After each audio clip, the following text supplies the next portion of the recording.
Okay, welcome everyone. This is Premier Chess Adult Beginner. This is the summer 2021 class, and this is week 5. So nobody submitted any games to analyze. I do have an Immortal game, maybe some miniatures, or we can go over some of the games that I played with some of you in the correspondence. So let me ask you guys, what do you guys prefer? Do you want me to go over the ones I played with some of you, or do you want to do like an Immortal game? Which sounds cooler? What do you think? Do a vote. Anybody? Give me your one of the games. One of the games you played. Okay, with one of you guys? Yeah. All right. That's my vote. All right. Anybody else? Is that cool with everyone? Yeah, it's okay. Yeah. Awesome. All right. So let me bring up that game. So actually Adam and I played a game and he just resigned today. So thank you, Adam, so we can analyze the game. We just made it. All right. You're welcome. I mean, you could have drew it out like until the bitter end, which is actually what I usually recommend to most of my students anyway. But yeah. I didn't see the point, but yeah. yeah. Like I tell my students that I recommend, in some sense, I recommend that you do, analyze to the bitter end, because in chess, as in life, you never know what could happen, right? I've seen so many times where people in dead lost positions have made a pretty impressive comeback. So it is possible, definitely. All right, let's see here. All right, so Adam. All right. Okay, so we're gonna look at this from chess.com. Everybody can see the game, right? Yeah. All right, cool. I'm just going to analyze real quick through chess.com. Yeah, chess.com has got a pretty cool analysis function as well. So I mean, pretty much the same as Lee Chess, I'd say. Pretty strong computer. All right, so while that's going, all right, let me just get started here while that's doing that. Okay, moves. All right, so let's go back to the beginning. Okay, so all right, so all right, so we went so D4, as I often do. I think I tell you guys that D4 is my favorite type of opening, because E4 is just yields so much sharp, tactical games that I have no longer developed an affinity for. So I much prefer the slow positional games. So that's why I like D4. All right, so D4, F5. Adam goes for F5. So this is known as the, I think this is known as the Dutch. Yeah, there you go, Dutch defense. And it's pretty safe. Like, remember I always say how moving the F pawn is not recommended. Everybody can hear me okay? Yes. Okay, good. Yeah. Okay. So what's the reason why I say moving the F pawn for white or black is not recommended? Why do I say that? Yeah, opens protection around the king. Yeah. So the for white, the E1 to H4 diagonal is a very sensitive diagonal, and then for black, the E8 to H5 diagonal is very sensitive diagonal, right? So you do not want to open that up usually, most of the time. However, in this case, if white does play D4, this is not that dangerous of a move, because the queen doesn't yet have access to H5, right? So it's not that dangerous. It's still okay of a move, and the F pawn does control a center square. So it's considered, it's pretty. I think this is a playable opening, like even at high level chess. So it's good. Okay, and you see the book, so that means we're still in book moves. So knight F3. Okay, knight F6. Okay, developing. Okay, standard. towards the center, right? Always go towards the center. All right. So d6 to develop the bishop perhaps to e7, or maybe to pin the knight on c3, something like that perhaps. So let's see what happens. Okay, so c4. So I chose to, I want to develop my knight to c3 and put pressure on the center on d5 and e4, and then perhaps with queen c2, bishop d3, and then push on e4 and gain more control over the center. So right here, so black has control over e4 much more than I do, and I have control more over e5 than more than black. So that's kind of where we're standing now. Okay, so all right, so the computer recommends bishop g4. I mean, bishop e7 is not a bad move. It gives it as an excellent move, but it's a good move, good developing move. And then castling would be the next natural continuation. Okay, so knight c3, general developing. Oh, and by the way, remember how I say, actually, you know what? I kind of violated my own thing here. You know how I always recommend people to develop knights before bishops, right? You guys remember me saying that? Anybody Yeah. know why I recommend always knights first before developing knights first before bishops?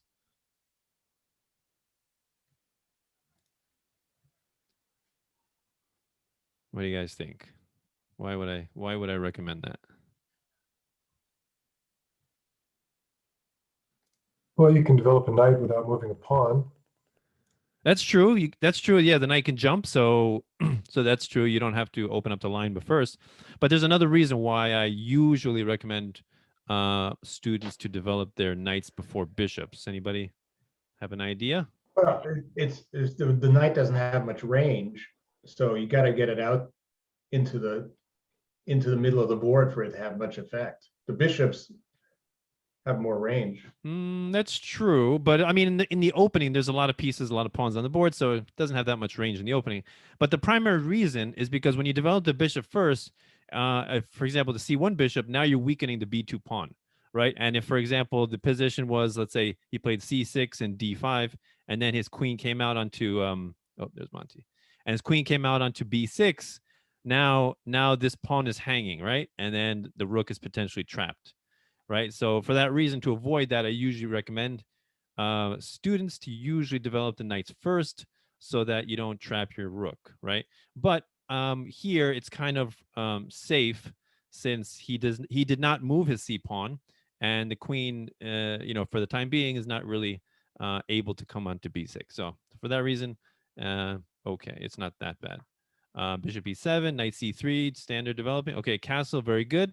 So get your king to safety as soon as possible, right? The recommendation by the fourth world champion, Alexander Alekin, is to castle early, castle often, right? So very important to castle as soon as possible. All right, so e3. Okay, now I free up my light square bishop. Okay, so here's the dilemma that black is in, right? So now he wants to develop this this bishop, and if he wants to go to e7, maybe he goes d6 and bishop e7, but really the bishop doesn't have that much scope on e7, and so it's a good decision, I think. So yeah, so the computer gives it as a good move, and knight e5 as a much better move, or knight e4, but both are good. So b6 with the intention of bishop b5 to solidify control over e4, right? So I'm going to be trying to push, and he's going to try to prevent me from pushing. He wants to maintain control over e4, right? So that's a good move. So again, see, now I'm trying to control e4, trying to go for this push, right? And then maybe I'll go queen c2 or queen e2, and again try to support the e4 push. All right. Oh, by the way, if you guys have any questions, just stop me. All right. Just stop me. All right. So bishop b7, very good. Natural developing and the long diagonal. Fianchetto the bishop. Okay, so h3. Why do you think I played h3? Prevent the knight coming down, coming to g4. g4. No, knight. I mean, it wouldn't really threaten anything if it came to g4. I would just, if it did, I would just go h3 and then kick it away. So what's another reason why I might have played h3? What do you think? Oh, in preparation for the pawn push to G4? For which pawn push? G4? Yeah. No, I don't really have intention of doing that. Anybody else want to? Yeah, knight Lock your h5. bishop. Say again? Knight h5. Yeah, You can so play bishop h. so in these kind of situations, this is kind of like a London setup, where the bishop on f4 is a pretty useful and pretty powerful bishop because it has access to this entire diagonal. So I don't want to trade this off under any circumstances. So if we go back, right? So now you see that instead of bishop b7, the computer's recommending. Let's go back. See, the computer's recommending the knight come to h5 immediately and trade away this bishop, right? Because this bishop is a pretty useful piece for white, right? So that might have been a slightly better move, ever so slightly, but yeah. So that's what the main reason why I did that. Also, h3 also has a nice function of if I want to castle kingside, then I don't have any back rank mate threats, right? I automatically have a breathing space for my king, also called making luft. And so, yeah, and also if the knight still wants to come to h5, then I can hide the bishop all the way back on h2, and it's eyeing the entire diagonal still, right? So that's why. Okay, h3. Okay, knight c6. Okay, all right. So the computer recommends bishop b4. Let's see. I mean, in this position, I mean, I kind of I have this thing where I don't like to block pawns that much. And so for me, blocking the c pawn doesn't really look so good. I don't like that. So if I was black, I would probably would have played maybe something like this, d6. Let's see what the computer says, d6. Okay, d6 is excellent, it says. Okay, computer agrees with me. So d6 followed by maybe knight b e7, and then maybe black can push here, c5, or or maybe bring the queen to e8, and then g6, and then put pressure over here along with the bishop. A lot of pressure on the g2 square, which would probably how you say de-incentivize me from wanting to castle kingside, because black has so much control over the king side. So I would probably want to castle queenside in that case. So yeah, but he didn't do that. All right, so knight c6. Okay, so now I mean, castling would have been a good idea too. Let's see, what does the computer recommend? What does the computer recommend? Okay, computer says a3 is the best. Okay, so okay, yeah, I could have castled, but for the time being, my king is pretty safe, and I want to gain as much space as possible. So I'm trying to expand on the queen side, right, and gain more space. Okay, so I decided to castle before doing that. Okay, so now good, queen e8. This is a very standard maneuver in these kind of setups where the f pawn is pushed, queen comes over, and then transfers to the king side on the g file like that. Can you go back? What was the purpose in moving the rook to c8? Adam, you want to answer that? I think I was trying to protect the c7 pawn because of the f4 bishop, I think. Yeah. what So my if you thinking was. so if you went queen e8, this pawn would hang immediately, right? Right. But I don't think I would have taken it though, because let's see, because I think taking it would be a very bad idea. Yeah. So the computer gives it as a mistake. Why would that be a mistake? Anybody see why?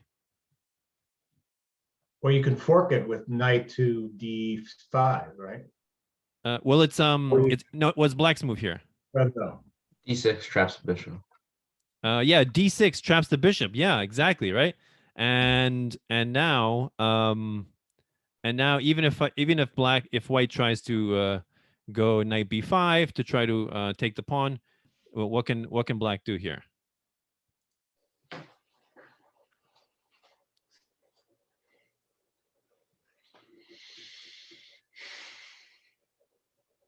Push the pawn to a6. Okay, well, Black actually, if you pawn. push the pawn to a6, now I think you're helping. You might be helping him. Yeah, it says queen d7 is best. Queen So d7. Oh yeah. so a6 and then knight takes. I guess it's still fine because now, okay, so now it's you're forking queen and bishop, but you know, if you take the knight, of course, now you're helping white. Now the bishop is just going to escape easily. But if you don't take the knight and you just go queen d7, and now this bishop is in danger of being captured.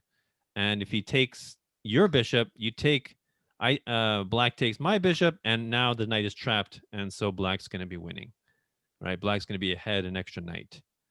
Right, so yeah, so all that just saying that this pawn is not really a healthy pawn to take. Right, so I probably would not have taken that.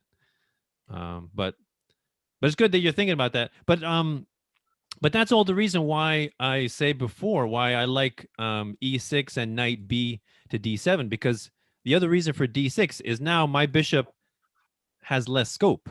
Right, now my bishop is getting less access to squares. Right, so that's another reason why I like d6 much better. Okay, so let's go on. So rook c8. Yeah, so the computer recommends neutralizing the bishop immediately with bishop d6.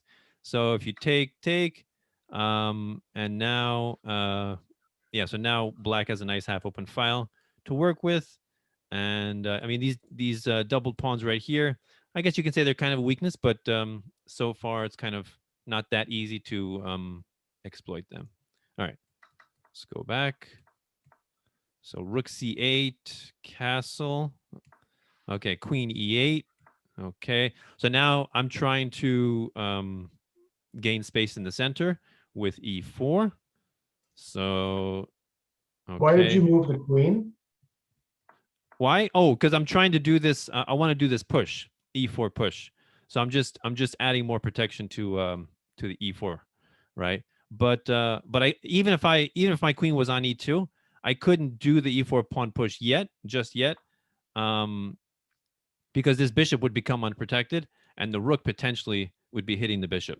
So if I were going to do that, or if I were going to do e4, I would probably do bishop h2 first and get the bishop out of the range of the rook, and then do the pawn push. All right. So yeah. So queen e2, d6. Okay, so now I'm just gaining space. So so this is the thing that I do. If you see a lot of my games, I use my pawns a lot, right? And I think a lot of beginners tend to underestimate the power of the pawns, right? They think that the pawns, worth 1 point, a little foot soldier. What's the use of pawns, right? But I think if you use your pawns skillfully, you can do a lot to minimizing your opponent's counterplay and minimizing squares and maximizing your own space and control, right? With really good use of pawns. And I believe Petrosian was one of the world champions that was very skillful in using pawns. I think Aaron Nimzovich, very strong chess player, chess philosopher, I would say in the early 20th century, he said, he's quoted as saying, the pawns are the soul of chess, right? So pawns are very powerful, not least because they all have the ability to one day become a queen, right? So so very powerful are pawns. And of course, as the pawns get closer to their promotion square, they increase in power. And I think I told some of you my favorite quote, but Aaron Nimzovich is a passed pawn is a criminal that must be kept under lock and key, right? So yeah, very useful are pawns. Okay, so you're gonna see this a lot in my games as I do a lot of pawn pushing. Very important. And actually, I remember playing some people. I get complaints. They're like, "All you do is push pawns." Hey, if it's useful, if you got a good strategy. All right, so knight h5.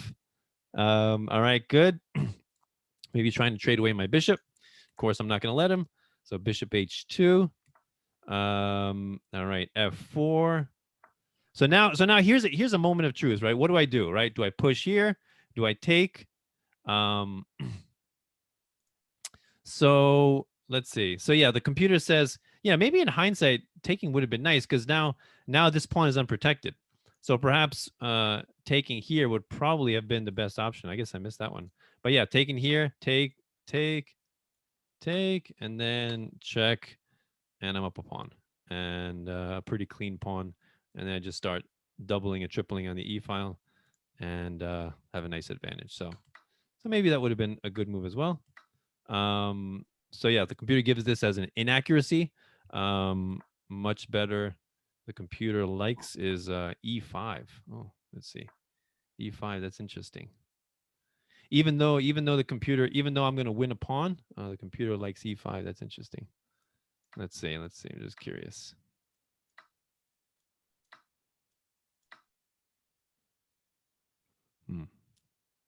All right. The computer just just lets me win a pawn. That's kind of weird. Actually, no. Okay. I mean, maybe.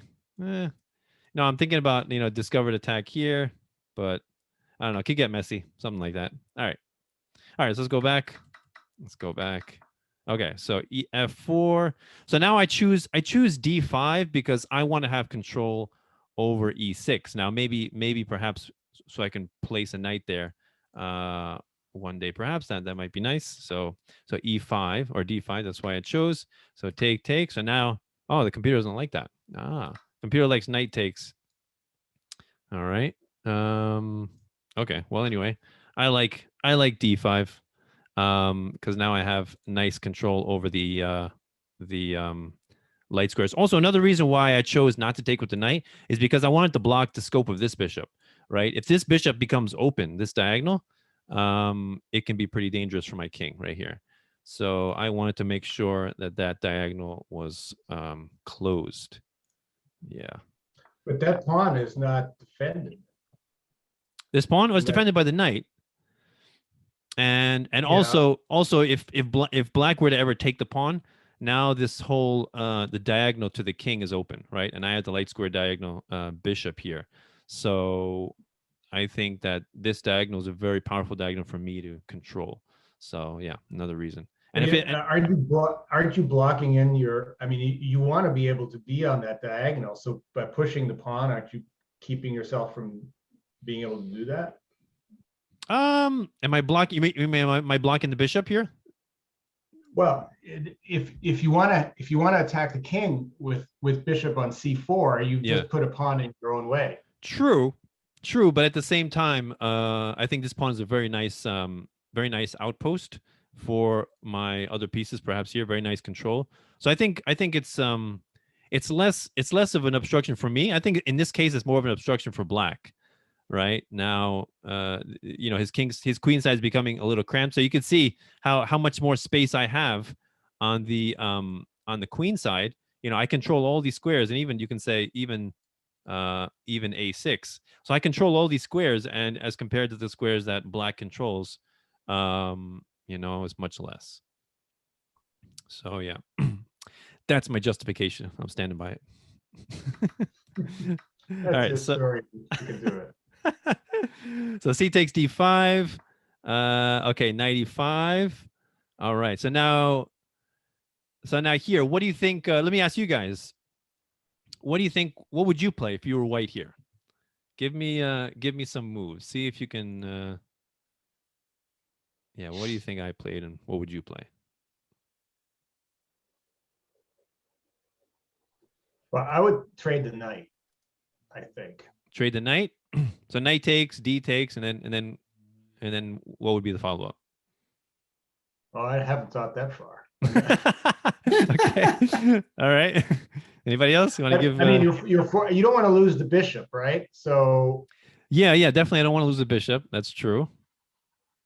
And also, if I move my knight, then this pawn can push onto f3, maybe sacrifice itself, and open up this g file. And now my king is completely open. Right? So I don't really want to allow that. So that's why I also think knight takes is kind of forced. Okay, so so the computer says, okay, knight takes e5, the computer likes, but even better, the computer likes bishop e4. That's a nice move too, because now if he chooses to take my knight, I can just take here, and now his knight is under attack. And if he moves his knight, then this is a free pawn for me. All right. Say again. Yeah. All right. So yeah. So bishop b4 is a nice move as well. I missed it. Okay. So I took knight takes e5, d takes. Okay. So now what would you guys do here? What'd you guys do here?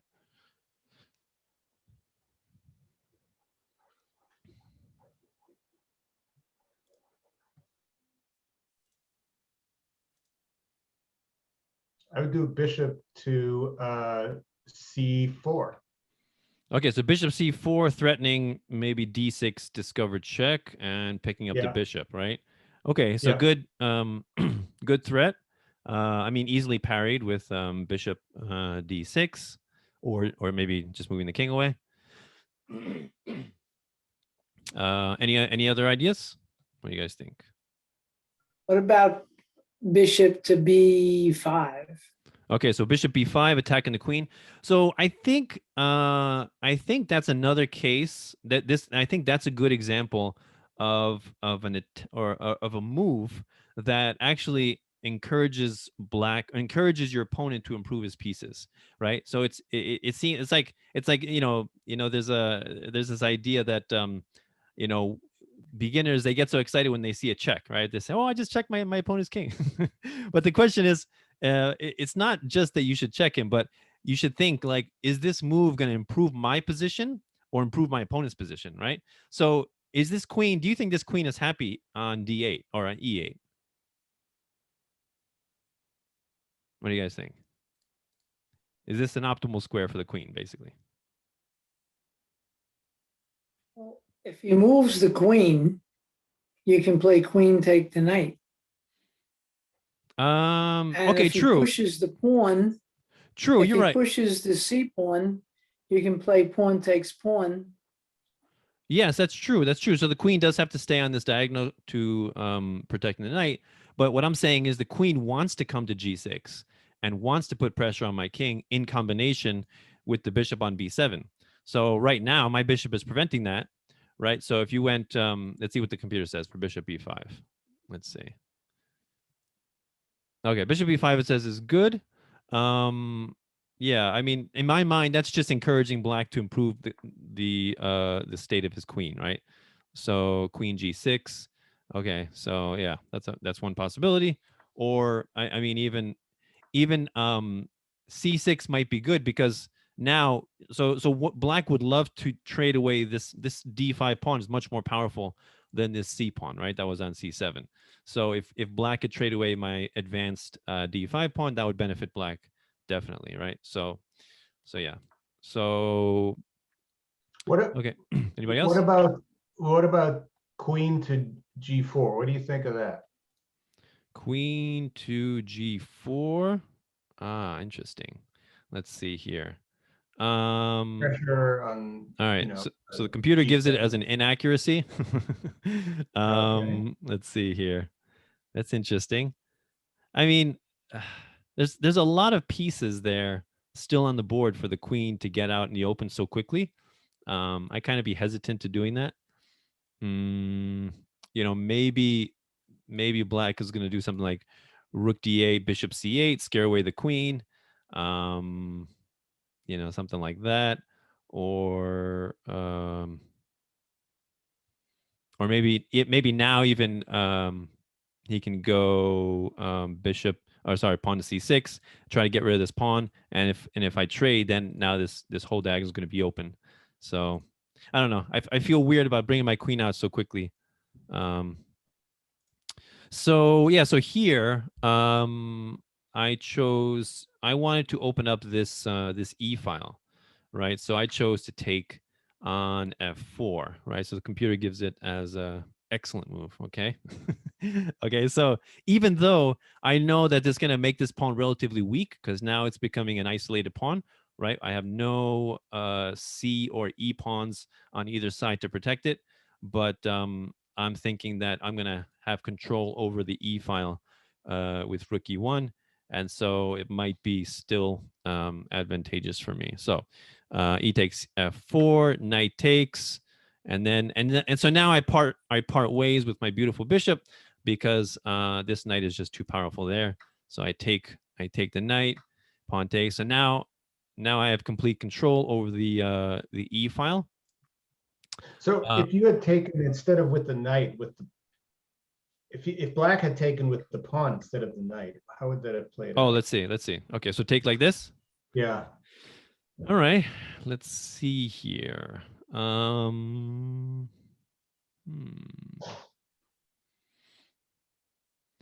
Yeah, maybe hmm.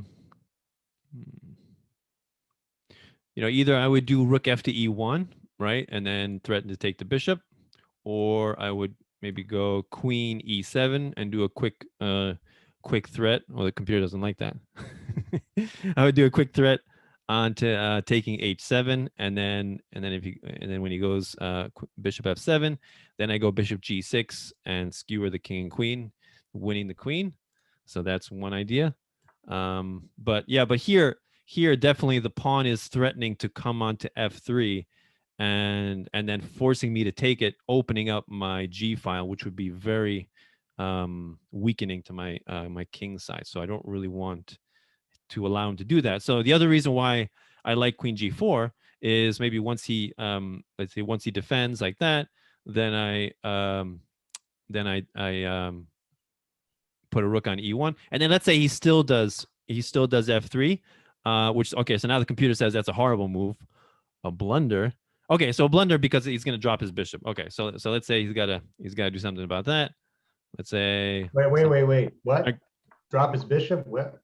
oh yeah, because the queen and the rook they're both coming down on the bishop, right? So he And wins. Okay. yeah, and only Yeah. one piece protecting, right? So he's got to do something about that first. But okay. So yeah. So anyway, my idea, if he still eventually tries to do f3, I would just maybe push g4 because I don't want to do after f3. I don't want to do g3 because now my bishop becomes a dead bishop, right? Completely blocked in, and I wouldn't really want to do that to my bishop. So g4 would definitely be a better move. Okay. So it would have been better for black to take with pawn instead of knight. No? Is it better for black? I'm not even sure. I mean, it's pretty equal game right now. I mean, the computer gives it's pretty equal. Yeah, one side is not really that much of an advantage over the other. I mean, this rook on c8 is not doing anything. Bishop is kind of dead. Knight's on the rim, but my bishop is not so active. My rook on a1 is not so active, but I mean, I definitely have more space, right? And that is a large part due to the fact that I'm so eager to push my pawns, right, and gain space as quickly as possible, and try to choke my opponent out of all of his space. All right, so let's go back. All right, so take with the knight. I took with the bishop. All right, so now what would you guys do in this position? How would you proceed as white? What do you think? Check. Queen. Oh, you would do the check here? Yeah. Let's see here. Queen check. Forks the book. Okay, Well, so not really. so think about this, right? Black is more cramped than white, right? So which side, white or black, wants to trade pieces? Black.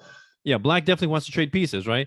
And conversely, I don't want to trade pieces, right? Because I want to maintain his cramped nature, right? So if I go queen e6 check, he can bring the queen in front and just offer a trade of queens immediately, right? And if I trade queens, that kind of helps alleviate his cramped nature, and he's happy, So I don't really want to do that. So I much rather create an immediate threat, which is okay. So I did this first. So attack h7 again, threaten to win the queen with bishop g6. But okay, so then he blocks. Okay, good. Okay, so the computer that's weird. The computer says he should have dropped a pawn here. That's kind of weird. Why would he say that? All right. Well, anyway. Okay, so let's go back. All right, so queen e4, g6. I think that's a better move. G6. So now I'm trying now. So now, if you're white, again, a lot of students say, when I get to the middle game, I don't know what to do, right? So you look at white's position, right? The only pieces that are not doing useful functions here are the rooks. So naturally, the rooks need to get into the play, right? So, okay, computer says bishop b4, bishop b5, but I would rather get the rooks into play, right? So rook fd1, and then perhaps you can bring the other rook a2, and then bring it over and have complete control over the e file. All right. So rook fde1. Okay, so bishop to d6. Okay, so what do you think I played here? White to move. What do you guys think?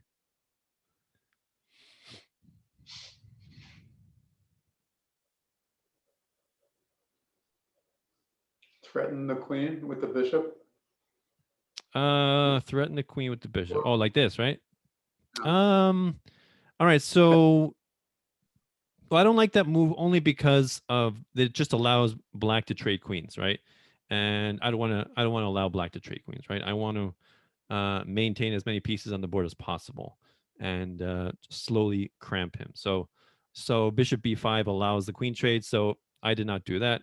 I did instead queen d4. So step out of the way. And so and also another reason is because I have a light square bishop, and now my queen is acting like a dark square bishop, right? Exerting control over the old the long dark square diagonal, right? So basically I have both light square and dark square bishop, and at the same time attacking the queen. So I'd say that's a multi-purpose move, right? So queen d4, queen f7. All right. So now, what do you think? What would you play here if you were white?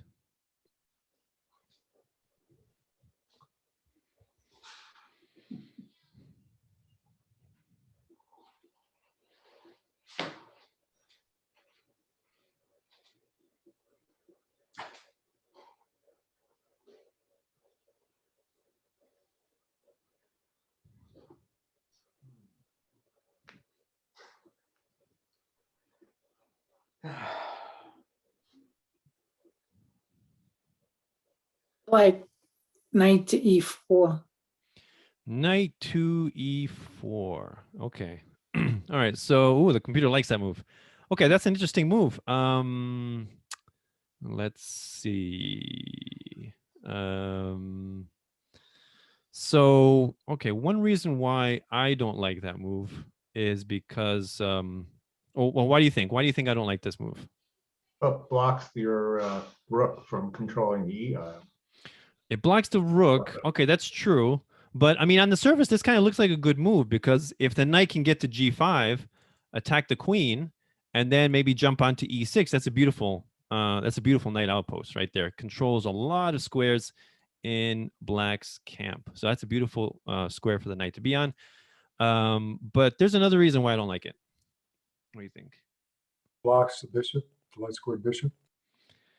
Okay, blocks the light square bishop, but not really that reason. Anybody else? What do you think?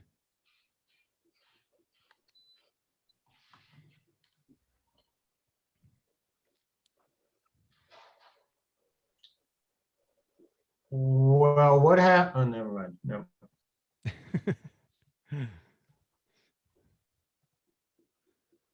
What can black do? I think black has a pretty good move here.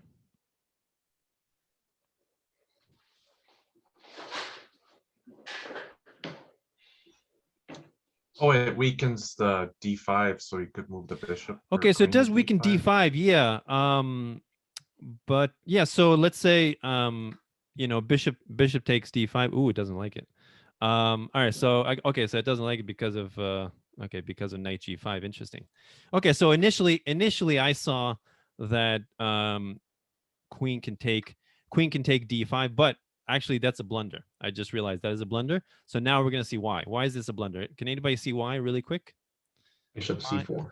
Okay, Yeah, bishop six. c4, very good, and black's queen is trapped.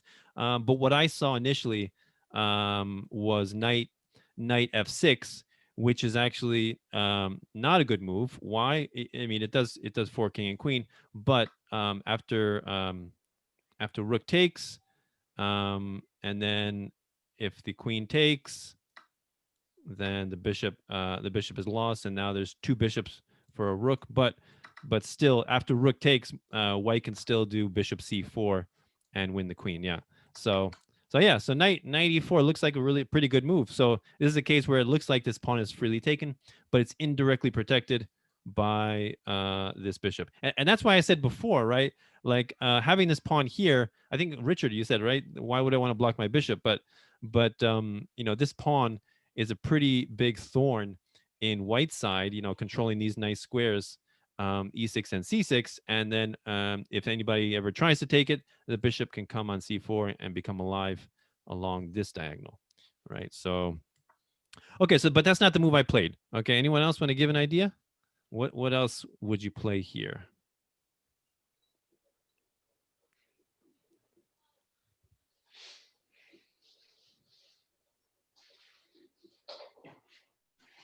Well, would you worry about the queen and the rook stacked together?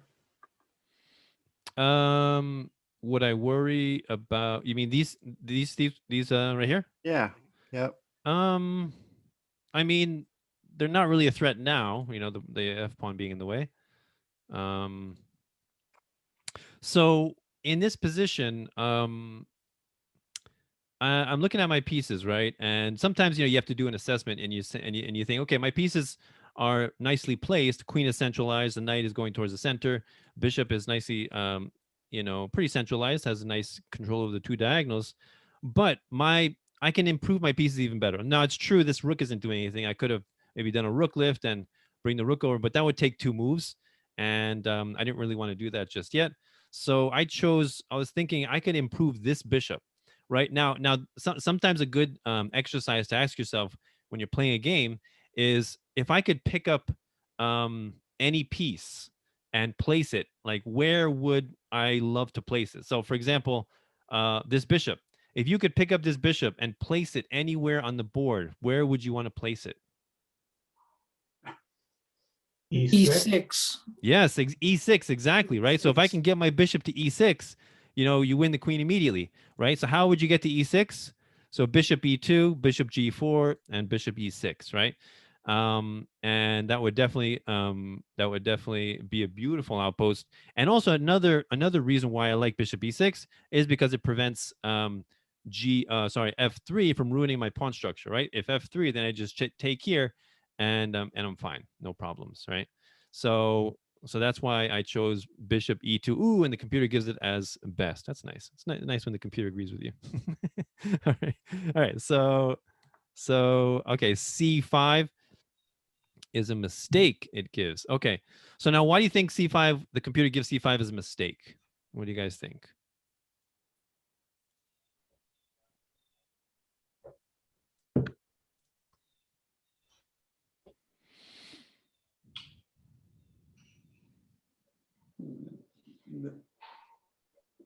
The b4 pawn takes and opens up for the rook, opens up that file for the rank for the rook. So pawn take en passant, or pawn take on c4, on c5? I was thinking that the latter.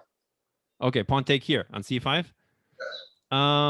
Well, no. It's saying in terms of from Black's perspective, c5 is a mistake, right? So I mean, that would probably benefit Black, right, to open up the rook. But I definitely would not want to take with the b pawn, because now this bishop becomes activated on c5, and now has a nice diagonal access to my king. So I would not want to do that, right? This bishop is pretty passive at the moment, and I'd like to keep him passive. So why else do you guys think the computer gave this as a mistake? What do you think? You en passant. En passant, and then what? And why is that significant? If they take with bishop, then you can take their D bishop with your queen potentially. Right. So I can take en passant, and that opens up my queen, and guess what? This bishop is now unprotected, right? So this bishop all of a sudden becomes a weakness, right? So not really recommended. So what does the computer recommend? All right, so the computer recommends queen g7, and try and offer a queen trade. Oh, sorry. Trying to offer a queen trade along the long diagonal, because this queen has a pretty nice control over this long diagonal. So yeah, offering a queen trade would probably be a good idea from Black's perspective. So yeah, for that reason, yeah, c5 definitely weakens the bishop.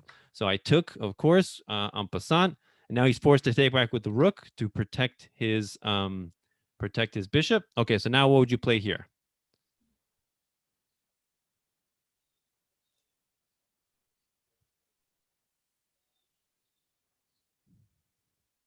Bishop F3. Bishop F3. Okay, let's see here. All right, so Bishop F3. Wait, who said that? Adam? I didn't Leon. say that. Oh, somebody else. Okay, no problem. So yeah, so I was looking at Bishop F3 also, because it looks like the rook's gonna have to move, and then the bishop's gonna fall. But the problem is, my knight over here is a little bit shaky as well, right? His rook is also eyeing my knight, and my queen is eyeing his bishop. So we can kind of do a trade. So let's see what the computer says for Bishop F3. Okay, so it gives it as a mistake. So if Bishop F3, what do you think would be the best move for black? I think this is actually saving. I think this is saving black. Is Bishop F3? What can black do?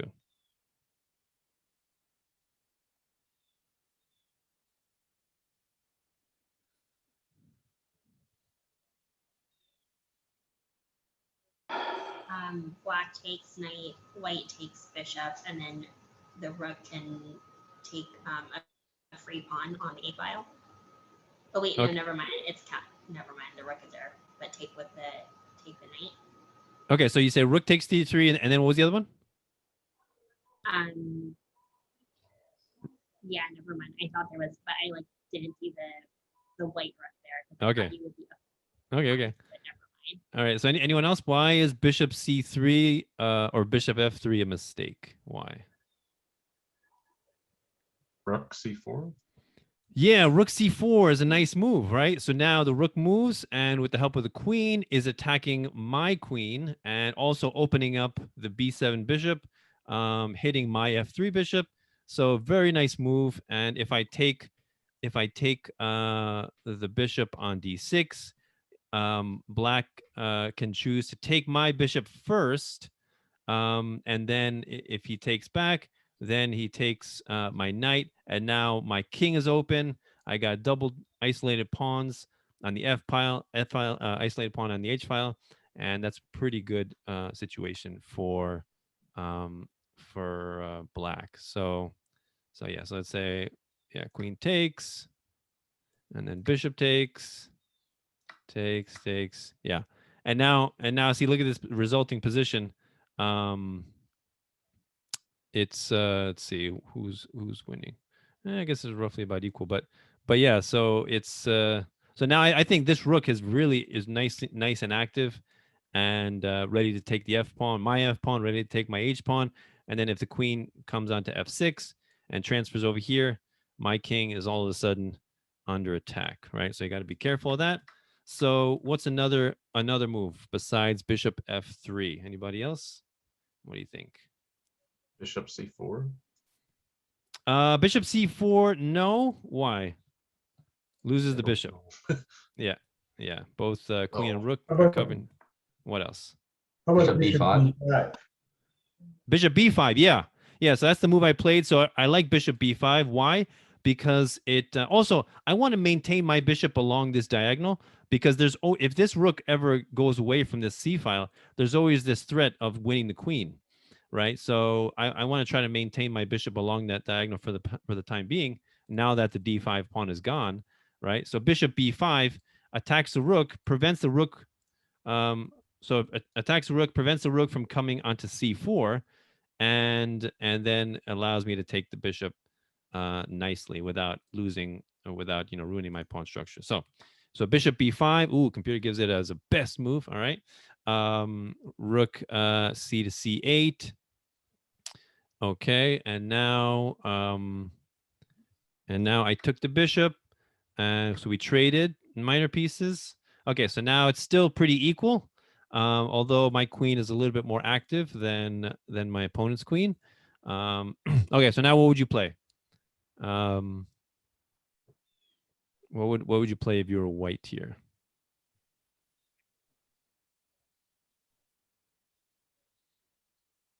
rook to e7. Right. Yeah, so rook to e7. It appears, yeah, you're gonna win the queen. You're forking the queen and bishop, but black can actually protect against that. Sorry, white can actually protect against that, but I mean black, but he didn't. He kind of he missed it. So yeah, rook e7 is good. Okay, so the computer wants me to activate the other rook, but okay. So I did rook e7, attacking both bishop and queen. So now what do you think black's best move is here? Probably queen to f6.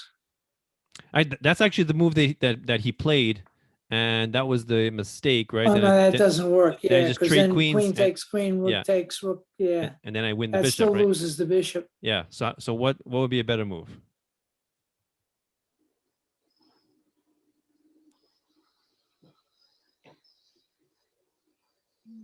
Rook to d8. Rook to d8. No. There you go. Just check. Oh, Yeah. Yeah. Anybody You else? can play rook to e8. Rook to e8. Oh no, that loses the.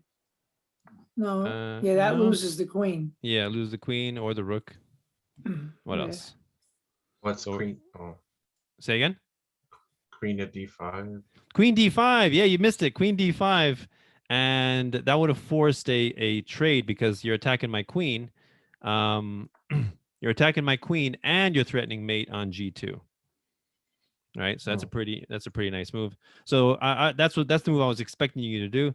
So queen takes, I would do, and bishop takes, and then I would win this pawn, and then I would just be a pawn up, right? And then I would try to so now my rook controls the 7th rank, which is a very powerful rank to control with your rook from white's perspective, and I would seek to bring the other rook onto the 7th rank and solidify my control over the 7th rank, and we'll see what happens. But yeah, that's not what happened. So black went queen f6, and then I traded queens, won the rook. Okay, so now he went back down, traded rooks. Okay, and now this was the final mistake. Can anybody see why that was the final mistake? Yeah, bishop to c6, forking the rook and the king. Don't worry, Adam. Remember, hindsight is always 20/20, right? Right. Everybody, everybody who's watching the game is a grandmaster, right? Or they think they're a grandmaster. I don't know what I was thinking, but It always happens like that. So yeah, here's a simple fork with the bishop, winning the rook, and game over. Yeah. So yeah. So any questions? What do you guys think about this game?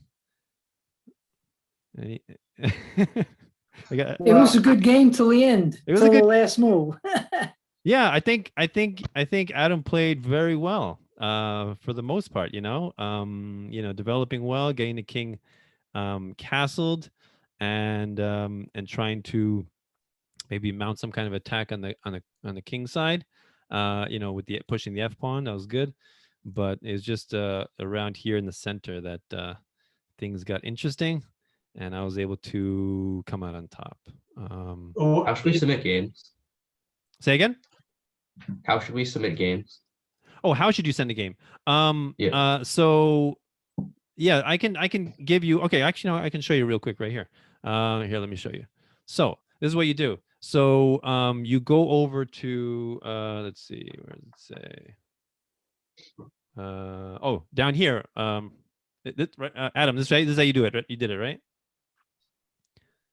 yeah, share So, and then yeah. So you click on I- share, and then this comes up, and then you go PGN, and then Download you it. don't want to copy and paste the whole thing though. You want to go to the bottom and copy and paste.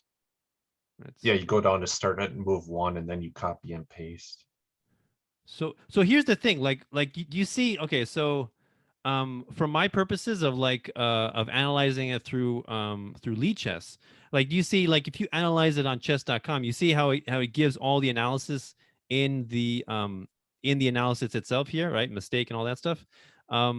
If I can't copy paste this whole thing into Lichess study because it gives me an error. So I have to like go through and like only copy paste, like for example, from here to here, I copy that, and then I look for the next move.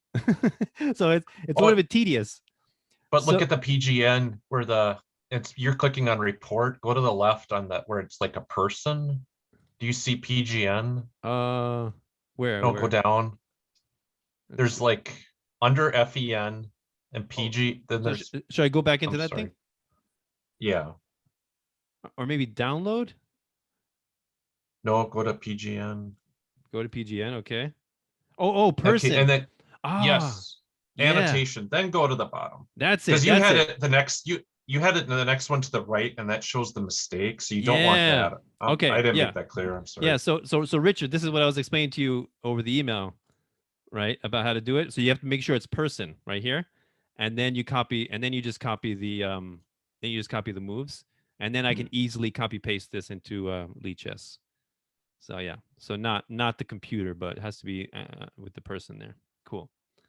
Yeah. So if you want me to analyze your game for next week, yeah, just email it to me, and I'll do it. You know, we'll analyze it and have the computer But look was it there over. any point in this game that Black really where it pivoted, because it seemed pretty equal, and then somehow, I don't know if we have time, but was there any point where you say, well, okay, Where this was a as a turning mistake. point for Black, you mean? Yeah, Let's see. I mean, okay. I mean, this rook c8 is kind of a weird move. It's kind of an awkward position for the rook to be in. You know, that's kind of why I think much better would have been d6 followed by here, so that you don't have to spend a move protecting the c pawn, right? And then you could just go queen e8, and then maybe bring the other rook over to e8. So it's like I don't think there was one move where you can definitively say this is where he started losing. I think it was just a slow, gradual set of moves. So and I think that's like that with most games. It's hard to say this point where he started losing. But yeah. So other than that, let's see. I mean, it was pretty good game. I mean, here I did have more. Say again. I'm sorry, was that game, the game that you just analyzed, was that based on time? Was it a time game? This was a correspondence game. So Ah. so one move every 3 days, which is excellent. Which is how you want to do it. If you don't want to claim, I had time pressure. I made this move because I had 2 seconds left. So that's why correspondent games are great. Yeah. All right. Cool. Yeah. Any other? If anyone's interested, there's a really cool video on how to learn the Dutch opening with Simon Williams. It's free on YouTube. Yeah. He makes it pretty entertaining. So he calls it the Killer Dutch. Yeah. I mean, that's something that I never play as Black. Like if somebody plays d4 with me, if I'm let's see, if I'm Black, I used to always play d5, but now I'm kind of getting into c5. I mean, just because I try to stay away from symmetrical openings. So that's why I like c5 and kind of shake things up from the very beginning. That's just me. So yeah, cool. Hope you guys learned something. Hope you enjoyed that. So yeah, so if you want to send me a game, that'd be great. We'll look it over in the next class. All right. So Thanks, Danilo. good seeing you all. thank you. And hope you guys have a wonderful night. Thank you. Thank you. All right. Take care. Bye-bye. Bye. Thank you.